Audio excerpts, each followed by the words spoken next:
ನಾವು ಮೂರನೇ ದಿನ ಮೂರನೇ ದಿನ ನಿನ್ನೆ ಅಲ್ಲ ಮೊನ್ನೆ ದಿನ ನಾವು ಒಂದು ಮಾತನ್ನು ಹೇಳಿದ್ವಿ. ಪ್ರಧಾನಮಂತ್ರಿಗಳು ತಮ್ಮ ಮನ್ ಕಿ ಬಾತ್ನಲ್ಲಿ ಇದ್ರ ಬಗ್ಗೆ ಮಾತಾಡಬೇಕು, ಪ್ರಧಾನಮಂತ್ರಿಯವರು ಇದ್ರ ಬಗ್ಗೆ ರಿಯಾಕ್ಟ್ ಮಾಡಬೇಕು, ಇಗ್ನೋರ್ ಮಾಡೋದು ಸರಿಯಲ್ಲ ಅನ್ನುವ ಮಾತನ್ನು ನಾವು ಹೇಳಿದ್ವಿ. ಅವತ್ತು ರಾತ್ರಿನೇ ಪ್ರಧಾನಮಂತ್ರಿಗಳು ಒಂದು ಟ್ವೀಟ್ ಮಾಡಿದ್ರು. ನಿನ್ನೆ ಮಧ್ಯರಾತ್ರಿ ಒಂದು ಅತ್ಯಂತ ಸೂಕ್ತವಾದ ಪ್ರತಿಕ್ರಿಯೆಯನ್ನು ಪ್ರಧಾನಮಂತ್ರಿಗಳು ಕೊಟ್ಟಿದ್ದಾರೆ. ಅವರು ನೇರವಾಗಿ, ನಾವು ಅದನ್ನೇ ಫ್ರೀಡಮ್ ಟಿವಿ ಅದನ್ನೇ ಹೇಳ್ತು, ನೇರವಾಗಿ ನೀವು ಆಯಿತು ಪೊಲಿಟಿಕಲ್ ಲೀಡರ್ಗಳನ್ನ ಬಿಟ್ಬಿಡಿ, ವಿದ್ಯಾರ್ಥಿ ನಾಯಕರನ್ನ ಬಿಟ್ಬಿಡಿ, ಅವರು ಬೇರೆ ಬೇರೆ ಪೊಲಿಟಿಕಲ್ ಪಾರ್ಟಿ ಅಫಿಲಿಯೇಟೆಡ್ ಲೀಡರ್ಸ್ಗಳಾಗಿರ್ತಾರೆ, ಆದರೆ ಕಾಮನ್ ಸ್ಟೂಡೆಂಟ್ಸ್ ಇದ್ದಾರಲ್ಲ ಅವರನ್ನು ಉದ್ದೇಶಿಸಿ ನೀವು ಮಾತಾಡಿ ಅನ್ನುವ ಆಗ್ರಹವನ್ನು ಫ್ರೀಡಮ್ ಟಿವಿ ಮಾಡಿತ್ತು. ಪ್ರಧಾನಮಂತ್ರಿಗಳು ಯಥಾವತ್ತು ಮಾತಾಡಿದ್ದಾರೆ. ನಾವೇನು, ನೀವು ಮೊನ್ನೆ ಅದನ್ನು ವಿಡಿಯೋ ತೆಗೆದು ನೋಡಿ ಸರ್, ನಾವೇನು ಹೇಳಿದ್ದು ಅಷ್ಟನ್ನೇ ಹೇಳಿದ್ದಾರೆ ಪ್ರಧಾನಮಂತ್ರಿಗಳು.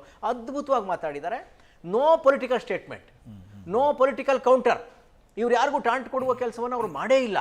ಆಮೇಲೆ ಅವ್ರು ಮಾಡ್ತಾ ನೋಡಿ, ಪ್ರತಿ ಮೊದಲನೇ ವಾಕ್ಯದಿಂದ ಅದಕ್ಕೆ ಟೀಕೆಗಳು ಬೇರೆ, ಏನೋ ಟಿ ಪಿ ನೋಡಿ ಹೇಳಿದ್ರು ಅಂತ. ಟಿ ಪಿ ನೋಡಿ ಹೇಳಿದ್ರೆ ಏನು ಸಮಸ್ಯೆ ಏನು? ಪ್ರಧಾನಮಂತ್ರಿ ಏನು ಹೇಳೋದ್ರು ಅನ್ನೋದು ಇಂಪಾರ್ಟೆಂಟ್, ಅಥವಾ ಟಿ ಪಿ ನೋಡಿ ಹೇಳಿದ್ರ, ಪೇಪರ್ ನೋಡಿ ಹೇಳಿದ್ರ, ಕಣ್ಣು ಮುಚ್ಕೊಂಡು ಹೇಳಿದ್ರ, ಕಣ್ಣು ಬಿಟ್ಕೊಂಡು ಹೇಳಿದ್ರ, ಕನ್ನಡಕ ಹಾಕೊಂಡು ಹೇಳಿದ್ರ, ಅದು ಇಂಪಾರ್ಟೆಂಟ್ ಅಲ್ಲ. ಪ್ರಧಾನಮಂತ್ರಿಗಳು ಮಾತಾಡಿದ್ದಾರೆ, ಇದು ಸಣ್ಣ ವಿಚಾರ ಅಲ್ಲ. ಅವ್ರು ಫಸ್ಟ್ ವಾಕ್ಯ ಹೇಳಿದ್ರೆ ಇದು ಸಣ್ಣ ವಿಚಾರ ಅಲ್ಲ, ಇದ್ರ ಬಗ್ಗೆ ಕಠಿಣವಾದ ಕ್ರಮವನ್ನು ನಾವು ತಗೋತೀವಿ.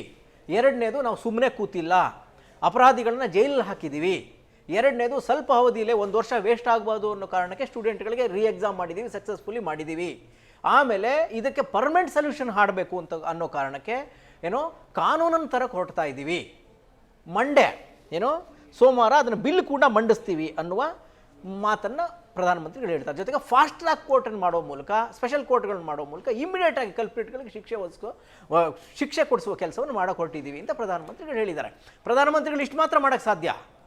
ನಿಮ್ಮ ಥರ ಈಗ ಇನ್ನೊಂದಷ್ಟು ಜನ ಕರ್ಕೊಂಬಂದು ಗದ್ದಲ ಮಾಡಿಸ್ತೀವಿ ಅಂತ ಹೇಳೋಕ್ಕಾಗಲ್ಲ, ಅಥವಾ ಕಲ್ಪ್ರಿಟ್ಗಳಿಗೆ ಈಚೆ ನಿಂತು ಏನೋ ಬುಲ್ಡೋಸರ್ ನುಗ್ಗಿಸ್ತೀವಿ ಅವ್ರ ಮನೆಗೆ ಅಂತ ಹೇಳಕ್ಕೆ ಬರಲ್ಲ. ಪ್ರಧಾನಮಂತ್ರಿ ಹುದ್ದೆನೇ ಹಂಗೆ. ಅಥವಾ ಕಲ್ಲಲ್ಲಿ ಹೊಡೆಸಿ ಮುಗಿಸ್ತೀವಿ, ನಿಮ್ಮ ಎದುರುಗಡೆ ನಿಮ್ಗೆ ಸಮಾಧಾನ ಮಾಡ್ತೀವಿ ಅಂತ ಹೇಳಕ್ಕೆ ಬರಲ್ಲ.